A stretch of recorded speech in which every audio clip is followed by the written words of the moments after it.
Assalamualaikum warahmatullahi wabarakatuh. Saya Putri Adelia Bulkis dengan NIM 23002122. Pada video kali ini saya akan menjelaskan mengenai distorsi pesan dalam komunikasi organisasi. Yang pertama, distorsi pesan dalam komunikasi adalah perubahan makna pesan yang disampaikan oleh komunikator kepada komunikan. Perubahan makna ini dapat terjadi secara sengaja atau tidak sengaja. Distorsi pesan dapat berdampak negatif terhadap komunikasi. Hal ini dapat menyebabkan salah paham, konflik, dan bahkan kekerasan. Oleh karena itu, penting untuk menghindari distorsi pesan dalam komunikasi. Akibat dari gangguan ini menyebabkan tujuan utama dari komunikasi menjadi tidak terwujud atau tidak tercapai. Banyak sekali kerugian yang diakibatkan oleh distorsi pesan. Titik utama dari distorsi adalah dalam proses penyampaian atau transmisi pesan. Ada yang namanya hambatan fisik dan gangguan yang terjadi akibat tersebut. Hambatan fisik misalnya jarak antara komunikator dengan lawan bicara dan ruang yang tidak kedap suara. Selanjutnya kita akan membahas mengenai mengapa distorsi pesan itu penting atau penyebab terjadinya distorsi pesan dalam komunikasi. Distorsi pesan dalam komunikasi adalah perubahan atau penyimpangan makna pesan yang disampaikan oleh komunikator kepada komunikan. Perubahan ini dapat terjadi karena berbagai faktor, baik yang berasal dari komunikator, komunikan, maupun lingkungan. Berikut adalah beberapa penyebab terjadinya distorsi pesan dalam komunikasi. Yang pertama, faktor komunikator, yaitu ketidakjelasan penggunaan kata. Penggunaan kata-kata yang ambigu atau multitafsir dapat menyebabkan komunikan salah memahami pesan yang disampaikan oleh komunikator. Yang kedua, pemilihan saluran komunikasi yang tidak tepat. Saluran komunikasi yang tidak tepat dapat menyebabkan pesan terdistorsi atau tidak sampai ke komunikan. Yang ketiga, kurang memahami latar belakang komunikan. Komunikator yang tidak memahami latar belakang komunikan seperti budaya, nilai, dan keyakinan dapat menyebabkan pesan terdistorsi. Selanjutnya itu faktor dari komunikan. Yang pertama, persepsi yang berbeda. Persepsi yang berbeda antara komunikator dan komunikan dapat menyebabkan perbedaan interpretasi terhadap pesan yang disampaikan. Yang kedua, kurang konsentrasi.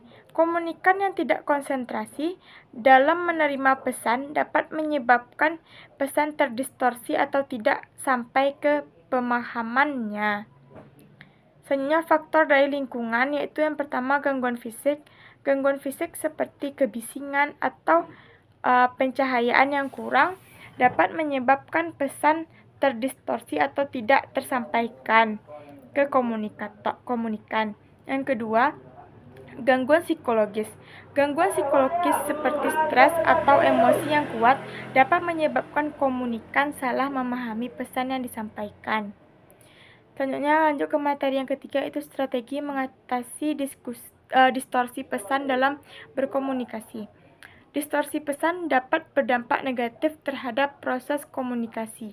Pesan yang terdistorsi dapat menyebabkan kesalahpahaman, konflik, dan bahkan kegagalan dalam mencapai tujuan komunikasi. Oleh karena itu, penting untuk memahami strategi mengatasi distorsi pesan agar dapat dihindari.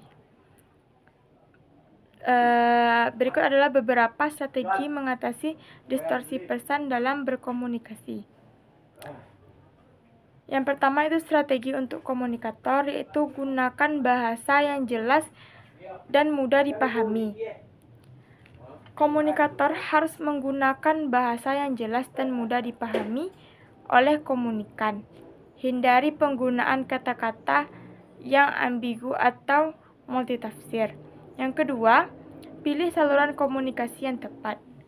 Komunikator harus memilih saluran komunikasi yang tepat sesuai dengan pesan yang ingin disampaikan. Misalnya, jika pesan yang ingin disampaikan bersifat kompleks, maka saluran komunikasi yang dipilih harus saluran komunikasi yang memungkinkan terjadinya interaksi dua arah seperti komunikasi tatap muka, atau konferensi video. Yang ketiga, kenali latar belakang komunikan. Komunikator harus memahami latar belakang komunikan seperti budaya, nilai, dan keyakinannya. Hal ini penting untuk menghindari terjadinya kesalahpahaman akibat perbedaan persepsi. Yang selanjutnya itu strategi untuk komunikan. Konsentrasi saat menerima pesan. Komunikan harus konsentrasi saat menerima pesan agar pesan dapat tersampaikan dengan baik. Hindari gangguan fisik atau psikologis saat menerima pesan. Lalu kita harus meminta klarifikasi jika ada hal yang tidak dipahami. Komunikan harus berani bertanya jika ada hal yang tidak dipahami dari pesan yang disampaikan oleh komunikator. Hal ini penting untuk menghindari kesalahpahaman. Lalu kedua, berikan umpan balik. Komunikan harus memberikan umpan balik kepada komunikator untuk memastikan bahwa pesan yang disampaikan telah tersampaikan dengan baik. Dengan menerapkan strategi-strategi tersebut, kita dapat mengurangi kemungkinan terjadinya distorsi pesan dalam kita berkomunikasi, terutama dalam kita berkomunikasi dalam suatu organisasi. Mungkin hanya itu video yang dapat saya sampaikan. Terlebih terkurang saya mohon maaf. Saya sudah dengan Assalamualaikum warahmatullahi wabarakatuh.